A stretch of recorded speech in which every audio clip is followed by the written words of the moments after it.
ओम श्री गणेशाय नमः। जय श्री राम। दोस्तों, आज हम उस प्रसंग की बात करने जा रहे हैं जिसने न केवल इतिहास बल्कि युगों के हृदय को हिला दिया। वो प्रसंग जब भगवान श्री राम ने माता सीता को वनवास भेज दिया। लेकिन क्या ये केवल एक सामाजिक निर्णय था? क्या ये केवल लोकलज्जा का प्रश्न था? नहीं, इसके पीछे छुपा था एक अत्यंत गहरा आध्यात्मिक रहस्य, एक दिव्य कारण जिसे समझने के लिए हमें रामायण के अंतर में उतरना पड़ेगा। अयोध्या नगरी में जब राम राज्य की स्थापना हुई, सब ओर आनंद था। अयोध्या के गलियारों में वीणा की मधुर ध्वनि गूंज रही थी, हर घर दीपों से सज गया था। श्री राम, जो धर्मराज कहे गए, अब राजा बने। उनकी अर्धांगिनी माता सीता त्याग और पवित्रता की मूर्ति उनके साथ थीं। परंतु इस सुख के मध्य भी एक अदृश्य परीक्षा आने वाली थी। ये परीक्षा केवल राम या सीता की नहीं, बल्कि पूरे मानव समाज की मर्यादाओं की थी। भगवान स्वयं यह दिखाना चाहते थे कि मर्यादा पुरुषोत्तम कहलाने का अर्थ केवल भक्ति नहीं, बल्कि धर्म के प्रति निष्कलंक निष्ठा भी है। माता सीता जब लंका से वापस लौटी, तब उन्होंने अग्नि परीक्षा दी। अग्निदेव स्वयं प्रकट हुए और बोले, सीता सर्वथा पवित्र है। लेकिन संसार की दृष्टि में पवित्रता का प्रमाण उतना नहीं जितना लोगों के मन का विश्वास। और यही वो क्षण था जब श्री राम के जीवन का सबसे कठिन अध्याय शुरू हुआ। राम जानते थे वो भगवान विष्णु के अवतार हैं। सीता कोई साधारण नारी नहीं, बल्कि भूदेवी का अवतार है। परंतु इस धरती पर जब वो राजा के रूप में हैं, तब उन्हें हर निर्णय राजधर्म के अनुसार लेना होगा, व्यक्तिगत भावनाओं के अनुसार नहीं। अयोध्या के एक धोबी ने अपनी पत्नी को तिरस्कार करते हुए कहा, मैं राम नहीं हूं जो पराई के घर रहकर आई पत्नी को स्वीकार कर लूं। ये वाक्य जैसे राम के हृदय में बाण की तरह चुभ गया। उन्हें लगा, यदि मेरी प्रजा के मन में भी संदेह रह गया तो राम राज्य की नींव अधूरी है। राम ने रात्रि में अकेले बैठकर विचार किया, मैंने धर्म की रक्षा के लिए रावण से युद्ध किया, अब मुझे लोक धर्म की रक्षा करनी है। यदि राजा स्वयं अपने आचरण से उदाहरण नहीं देगा तो उसका राज्य अधर्म से भर जाएगा।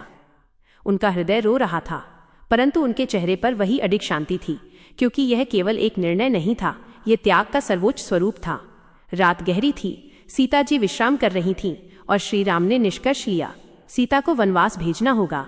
ये वो क्षण था जब स्वयं भगवान ने अपने हृदय को तोड़कर धर्म की रक्षा की। रात का सन्नाटा था। अयोध्या की नगरी शांत थी, परंतु राजमहल के एक कोने में तूफान मचा था। श्री राम सिंहासन पर बैठे थे, उनकी आंखों में अश्रु थे, पर चेहरे पर वही मर्यादा, वही धर्म का तेज। उन्होंने निर्णय ले लिया था, सीता को वनवास देना होगा। लेकिन यह कोई क्रोध का निर्णय नहीं था। यह एक ऐसे राजा का निर्णय था जो स्वयं को नहीं, बल्कि धर्म को सर्वोच्च मानता था। श्री राम का हृदय जानता था कि सीता पवित्र है। अग्निदेव ने उनकी शुद्धता का साक्ष्य दिया है, परंतु राजा के रूप में उन्हें लोक मर्यादा की रक्षा करनी थी। यह वही क्षण था जब मनुष्य के रूप में ईश्वर का हृदय रोया। राम ने लक्ष्मण को बुलाया। लक्ष्मण ने देखा कि उनके प्रभु का चेहरा उदास है, पर वह कारण नहीं समझ सके। विनम्रता से उन्होंने कहा, भैया आपने बुलाया? राम बोले, लक्ष्मण, मुझे तुमसे एक अत्यंत कठोर कार्य करवाना है। सीता को इस अयोध्या से दूर वन में छोड़ाना होगा। लक्ष्मण स्तब्ध रह गए, उनकी आंखें नम हो गईं। भैया, ये आप क्या कह रहे हैं? माता ने तो अग्नि परीक्षा दी थी, सबने उनकी पवित्रता स्वीकार की है, फिर ये अन्याय क्यों? राम ने गहरी सांस ली और बोले, लक्ष्मण, ये अन्याय नहीं, ये धर्म की मर्यादा है। राजा का जीवन उसका अपना नहीं होता। प्रजा का विश्वास राजा की सबसे बड़ी शक्ति होती है। और यदि अयोध्या की जनता के मन में सीता के प्रति संदेह की छाया रह गई तो रामराज्य अधर्म से भर जाएगा। मैं अपने सुख, अपने प्रेम, यहाँ तक कि अपने जीवन का बलिदान दे सकता हूँ, पर धर्म की मर्यादा को नहीं तोड़ सकता। लक्ष्मण की आंखों से आंसू झर रहे थे। उनका हृदय विद्रोह कर रहा था, पर वाणी मौन थी, क्योंकि उनके सामने केवल उनके भैया नहीं, धर्मस्वरूप श्रीराम खड़े थे।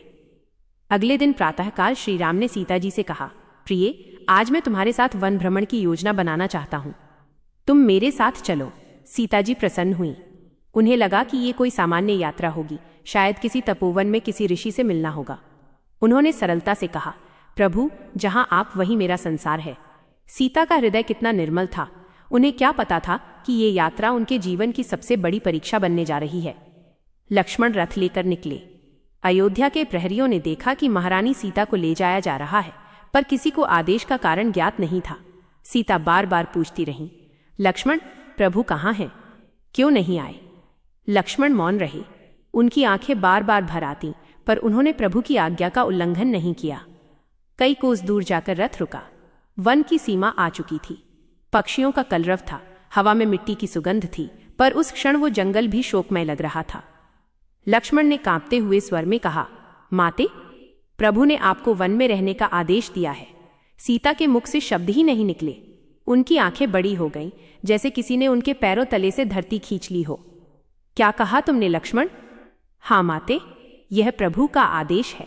सीता कुछ क्षण तक मौन रहीं, फिर धीमे स्वर में बोली, लक्ष्मण, क्या राम ने यह निर्णय स्वयं लिया है या किसी ने उन्हें बाध्य किया है? लक्ष्मण बोले, माते, राम ने ये लोक मर्यादा की रक्षा के लिए किया है। प्रजा के मन में संदेह उत्पन्न हुआ है और प्रभु ने सोचा कि राजा को पहले स्वयं त्याग करना चाहिए। सीता की आंखों से आंसू बहने लगे, पर उन्होंने क्रोध नहीं किया। उनके होठों पर केवल यह वाक्य आया, यदि ये लोक धर्म की रक्षा के लिए है तो मैं इसे सहर्ष स्वीकार करती हूँ। राम ने जो निर्णय लिया है वह निश्चित ही धर्म का होगा। मेरा जीवन केवल उनके चरणों की सेवा के लिए है, चाहे वो राजमहल में हो या वन में। ये कहकर सीता ने धरती को प्रणाम किया और आकाश की ओर देखा। हे पृथ्वी माता, तू मेरी साक्षी रहना, मैं तेरा ही अंश हूँ। आज मैं तेरी गोद में लौट रही हूँ, अपने धर्म के साथ, अपने सत्य के साथ। लक्ष्मण फूट फूट कर रो पड़े। उन्होंने सीता के चरणों में गिरकर कहा, माते, मुझे क्षमा करें, मैं केवल आदेश पालक हूँ। सीता ने उनके सिर पर हाथ रखा। लक्ष्मण, तुमने जो किया वो भी धर्म है, तुम्हारे प्रभु ने जो किया वह भी धर्म है, और मैं जो सह रही हूँ वो भी धर्म की परीक्षा है। यह कहकर सीता ने लक्ष्मण को विदा किया। लक्ष्मण भारी मन से लौटे। रथ चलता गया, पीछे धूल उड़ी और सीता एक बार भी पीछे नहीं देखी, क्योंकि उन्हें विश्वास था कि उनका प्रभु उन्हें कभी नहीं भूलेंगे। वह समझती थीं कि यह वियोग भी प्रेम की ही एक छाया है, जो धर्म की अग्नि में तपकर अंततः मोक्ष का रूप लेगी। जंगल की शांति में सीता ने अपने आंसू पोंछे और धीरे से कहा, हे राम, आप जहां हैं वहां मेरा मन है। आपके बिना भी मैं आप में ही हूं, क्योंकि मेरा अस्तित्व आपसे ही शुरू होता है और आप में ही समाप्त। उनकी यह वाणी जैसे समस्त प्रकृति में गूंज उठी। पक्षियों ने गाना बंद कर दिया, हवा थमसी गई। धरती स्वयं माता सीता की वेदना को सुन रही थी। और उस क्षण वन भी अयोध्या बन गया, क्योंकि वहां सीता थी, और जहां सीता है वहां राम है। वन की गहराइयों में, जहां सूरज की किरणें भी पेड़ों के बीच से छनकर आती थीं, वहां अब अयोध्या की रानी माता सीता अकेली थीं। किंतु उनके चारों ओर एक अदृश्य आभा थी, वो आभा जो केवल त्याग, सत्य और पवित्रता से उत्पन्न होती है।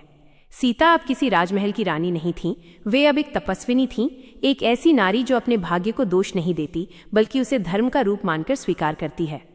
वे धीरे धीरे चलती हुई वाल्मीकि मुनि के आश्रम पहुंची। वाल्मीकि मुनि, जो त्रिकालदर्शी ऋषि थे, पहले ही जान चुके थे कि ये कोई साधारण स्त्री नहीं बल्कि स्वयं भूदेवी का अवतार है। उन्होंने सीता का आदरपूर्वक स्वागत किया। माता, ये आश्रम आपका ही है। यहाँ ना कोई प्रश्न करेगा, ना कोई संदेह रखेगा। यहाँ केवल सत्य है और साधना। सीता ने नम्रता से कहा, गुरुदेव, मैं किसी महल की रानी नहीं, अब मैं केवल एक स्त्री हूँ जो अपने धर्म को निभा रही है। यदि आप अनुमति दें तो मैं यहाँ रहकर सेवा और साधना करना चाहती हूँ। वाल्मीकि ने मुस्कुराते हुए कहा, माता, जब पृथ्वी स्वयं आश्रम में आती है तो ये स्थान तीर्थ बन जाता है। आप रहें, यहाँ शांति और भक्ति आपका साथ देंगी। सीता का तप और मातृत्व। दिन बीतने लगे।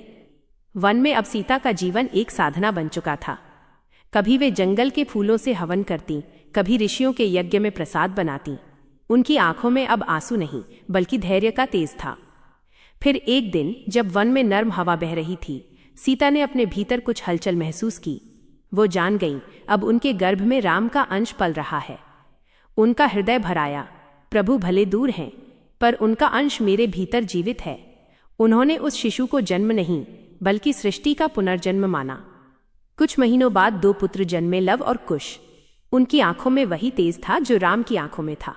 सीता ने अपने अश्रुओं से नहीं बल्कि प्रेम से उन्हें पाला। वे उन्हें धर्म, सत्य और विनम्रता सिखाती। कहती, बेटा, मनुष्य की सबसे बड़ी शक्ति उसकी मर्यादा है। कभी झूठ मत बोलना, चाहे संसार तुम्हें अस्वीकार कर दे। लवकुश ने बचपन से ही वन में रहकर शिक्षा ली। वाल्मीकि मुनि ने उन्हें वेद, धनुर्विद्या और रामकथा सिखाई। वे जानते थे कि उनके पिता कौन हैं, पर सीता ने कभी ये बात नहीं कही। उनका विश्वास था, समय स्वयं सत्य का उद्घाटन करेगा। श्री राम का आत्मसंघर्ष। उधर अयोध्या में श्री राम के मन में शांति नहीं थी। राज्य था, वैभव था, लेकिन भीतर रिक्तता थी। हर दिन वे दरबार में बैठते, पर उनकी दृष्टि अक्सर दूर क्षितिज पर ठहर जाती। उन्हें ऐसा लगता जैसे सीता का स्वर हवा में अब भी गूंजता है। वे रात को एकांत में जाते और धीरे से कहते, सीते, मैंने तुम्हें धर्म के लिए छोड़ा, पर मेरा मन तुम्हारे बिना अधूरा है। मुझे पता है तुम पवित्र हो, पर मेरा कर्तव्य मुझे तुम्हारे पास नहीं जाने देता। कभी कभी मैं सोचता हूँ, क्या धर्म का पालन भी पाप हो सकता है यदि उसमें किसी निर्दोष का हृदय टूटे? ये वही प्रश्न था जो युगों से हर हृदय में गूंजता रहा है। क्या धर्म और प्रेम एक साथ चल सकते हैं? श्री राम ने उत्तर खोजने का प्रयास किया, पर वे जानते थे उन्हें अपने निर्णय पर स्थिर रहना होगा, क्योंकि यदि राजा अपनी भावनाओं से प्रभावित हो गया तो उसका धर्म डगमगा जाएगा। एक दिन जब अयोध्या में यज्ञ की योजना बनी, तब नियम था कि राजा को अपनी रानी के साथ यज्ञ करना चाहिए, पर सीता तो वन में थी। राम ने सोचा, अब कौन साथ बैठेगा? तब उन्होंने एक सोने की मूर्ति बनवाई, सीता की मूर्ति। वो मूर्ति उनके पास थी, पर सीता स्वयं नहीं। यह वही प्रतीक था जहां शरीर नहीं, पर प्रेम अमर है। जब यज्ञ हुआ, लोग बोले, राजा ने धर्म निभाया, पर क्या उन्होंने अपने हृदय का धर्म निभाया? राम ने कुछ नहीं कहा, केवल आसमान की ओर देखा, जैसे वो जानना चाहते हों कि क्या स्वयं देवता भी इस निर्णय से प्रसन्न हैं। सीता की स्मृति और मां का प्रेम। वन में अब लवकुश बड़े हो रहे थे। सीता अक्सर उन्हें श्री राम की बातें सुनाती। तुम्हारे पिता केवल राजा नहीं, बल्कि धर्म के प्रतीक हैं। उन्होंने जो किया वो तुम्हारे लिए एक शिक्षा है कि जीवन में सत्य कठिन हो सकता है, पर अधर्म कभी विकल्प नहीं। लव ने पूछा, माँ, क्या पिताजी आपको याद करते होंगे? सीता मुस्कुराई, बेटा, प्रेम यादों से नहीं मापा जाता। प्रेम वह है जो दूरी में भी एकता बनाए रखता है। तुम्हारे पिता मुझसे दूर हैं, पर मेरे हृदय में वो हर श्वास में बसे हैं। यह वाक्य जैसे पूरा वन सुन रहा था। देवताओं ने भी उस त्याग को प्रणाम किया, क्योंकि वो केवल एक नारी का त्याग नहीं था, वो प्रेम के भीतर छिपे धर्म का उद्घोष था। समय का चक्र। वर्ष बीतते गए। लवकुश ने अपने शौर्य और ज्ञान से सभी ऋषियों को चकित कर दिया। वाल्मीकि मुनि गर्व से कहते, यह दोनों बालक धर्म की जीवंत प्रतिमूर्ति हैं, पर नियति को कुछ और ही स्वीकार्य था। समय आ चुका था जब सत्य प्रकट होगा, जब राम और सीता फिर से आमने सामने होंगे, पर इस बार परिस्थितियां अलग होंगी। यह मिलन नहीं होगा, बल्कि धर्म, कर्म और प्रेम की अंतिम परीक्षा होगी। वन के वर्षों बीत चुके थे। लव और कुश अब बालक नहीं रहे, वे तेजस्वी, ज्ञानी और बलवान थे। उनके व्यक्तित्व में वह तेज था जो केवल श्री राम का हो सकता था। वाल्मीकि मुनि ने उन्हें धर्म, नीति और शास्त्रों का ज्ञान दिया था, लेकिन अब समय था कि सत्य सामने आए। एक दिन अयोध्या में एक विशाल अश्वमेध यज्ञ का आयोजन हुआ। राजा श्रीराम स्वयं उसका नेतृत्व कर रहे थे। धर्म की रक्षा के लिए यह यज्ञ आवश्यक था, परंतु नियम था कि जो भी राजा के अश्व को रोकेगा उसे युद्ध करना होगा या शरण लेनी होगी। वाल्मीकि मुनि ने सोचा, अब समय आ गया है कि श्रीराम अपने पुत्रों को पहचाने। उन्होंने लव और कुश से कहा, जाओ बेटा, यह अश्वमेध यज्ञ का घोड़ा जो अयोध्या से निकला है, उसे रोककर अपनी वीरता दिखाओ। लव और कुश ने आदरपूर्वक कहा, गुरुदेव, पर यदि वह अश्व श्रीराम का है तो क्या हमें उनके विरुद्ध खड़ा होना उचित है? वाल्मीकि बोले, धर्म की परीक्षा में संबंध नहीं देखा जाता, धर्म ही सर्वोपरि है। जाओ, धर्म का पालन करो। अश्व का रुकना और युद्ध।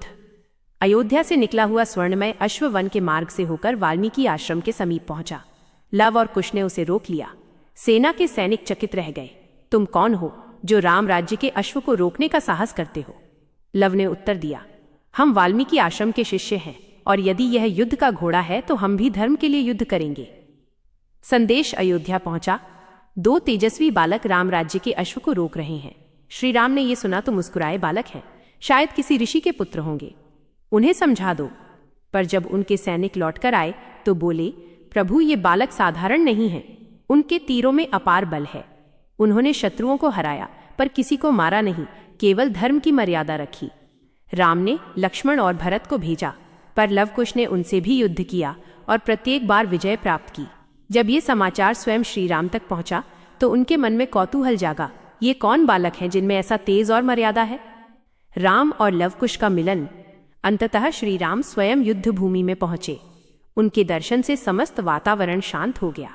लव और कुश ने धनुष झुका दिया, क्योंकि उनके हृदय ने पहली बार एक अद्भुत कंपन महसूस किया।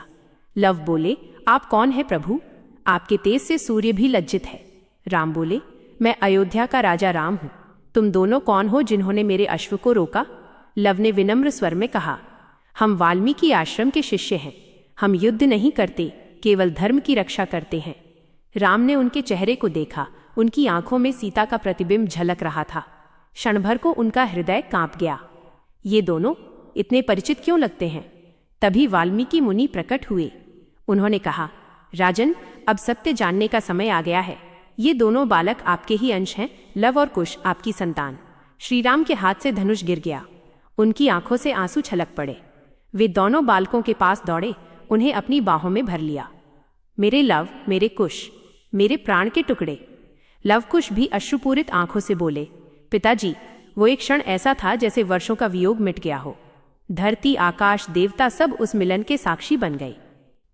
सीता का अंतिम निर्णय। राम ने कहा, वाल्मीकि मुनि, मैं सीता से मिलना चाहता हूं। अब जब सब कुछ स्पष्ट है, मैं अपनी प्रजा के सामने उन्हें वापस सम्मानपूर्वक लाना चाहता हूं। वाल्मीकि मुनि बोले, राजन, माता सीता तैयार हैं, पर वे केवल एक बात स्पष्ट करेंगी कि उनका हृदय और उनका जीवन सदा पवित्र रहा है। अगले दिन यज्ञ मंडप में सब एकत्र हुए। राजा, ऋषि, जन उपस्थित था। वहां माता सीता आईं, साधारण वस्त्रों में, पर उनके मुख पर दिव्य तेज था।